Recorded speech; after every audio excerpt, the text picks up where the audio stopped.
Let's discuss about adsorption from solution phase. The solids can adsorb solutes from solutions. For example, let us take the solid charcoal, the solute acetic acid and water together forms the solution. When the solution of this acetic acid in water is shaken with charcoal, then what happens? A part of the acetic acid gets adsorbed by the charcoal, and as a result of this, its concentration decreases. So the final concentration decreases. Similarly, if we have litmus solution, when this is shaken with charcoal, then what happens? It becomes colorless because the colored part gets adsorbed by charcoal. Similarly, one more example we can take, the precipitates of magnesium hydroxide. They attain blue color when they are precipitated in the presence of magnesium reagent. The following observations have been made in case of adsorption from solution phase. First is extent of adsorption decrease with increase of temperature, because adsorption is an exothermic process. So as a result of this, when the temperature increases, the rate of adsorption decreases. Then the adsorption increase with increase in the surface area. More is the surface area of the adsorbent, greater is the adsorption. The adsorption also depends upon the concentration of the solute present in the solution. Okay, then adsorption also depends upon the nature of the adsorbate and adsorbent. Now we can extend the Frendulic equation. We have studied this Frendulic equation. This can be extended for adsorption from solution. The only difference is, instead of this P, we can write C, where C is the equilibrium concentration, that is when adsorption is complete. Now if we take the logarithm on both sides of this equation, we know that we are going to get log x over m is equal to log Ka plus 1 over n log C. If you plot log x over m versus log C, you will get a straight line having a slope 1 over n and the intercept log K, and this shows the validity of the Frendulic isotherm. We can test this by taking solutions of different concentrations. So we take different solutions in which the concentration of acetic acid is different.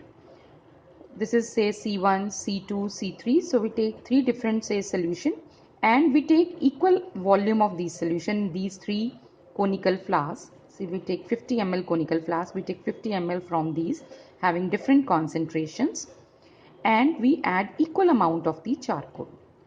Now what the charcoal is going to do? The charcoal is going to adsorb the acetic acid from the solution. As a result of this, the concentration of acetic acid is going to fall, and we can measure the difference, that is final concentration of acetic acid minus the previous the initial concentration of acetic acid. This will give you the value of X. So you can determine this X, that is the, what is this X? It is the mass of the solute adsorbed on a given mass of the solid adsorbent. So what is the solute? Acetic acid. It has been adsorbed on charcoal from the solution.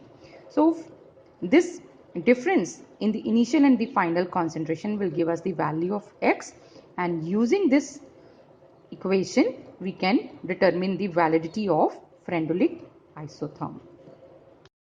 Let's discuss about the applications of adsorption. Production of high vacuum. For example, we have a vessel which is evacuated by vacuum pump and still it has traces of air. So we can use charcoal. Charcoal will adsorb all these traces of air and we can get a very high vacuum. Then the second application is gas masks. So the gas masks contain the activated charcoal which adsorb all the poisonous gases and help the people in breathing properly in the mines. Then control of humidity. The silica and alumina gels, they are used for removing moisture.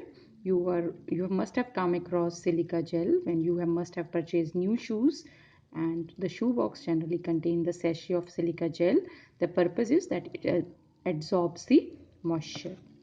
Then removal of coloring matter from solution. The animal charcoal can be used for removing the colored impurities from the solution. Then we come to heterogeneous catalysis. The heterogeneous catalysis mean when reactant, product and the catalyst all are in different phase. For example, we take Haber's process where nitrogen combines with hydrogen to form ammonia. They all are gases, but the catalyst is a solid. Now, what happens is that the gaseous reactants, they are adsorbed on the surface of the solid, and this increases the rate of reaction. When all reactants will come together, they will react faster, right? So adsorption again has advantage in the catalysis, heterogeneous catalysis. Then we come to separation of inert gases. For example, you have a mixture of noble gases and you can separate this mixture by using a coconut charcoal, because all these gases are adsorbed to different extent on the charcoal. Then we have curing diseases. The number of drugs are used to kill the germs by getting adsorbed on them. So they are adsorbed on these germs and they get killed. Then we have the froth flotation process. In this process, we concentrate the sulfide ores using the pine oil. Again, they are adsorbed. The sulfide ores get adsorbed on the pine oil. Then we have the adsorption indicators. Now the adsorption indicators are basically the dyes which adsorb the precipitates during the end point of a titration and produce a characteristic color. Such titrations which use adsorption indicators are known as adsorption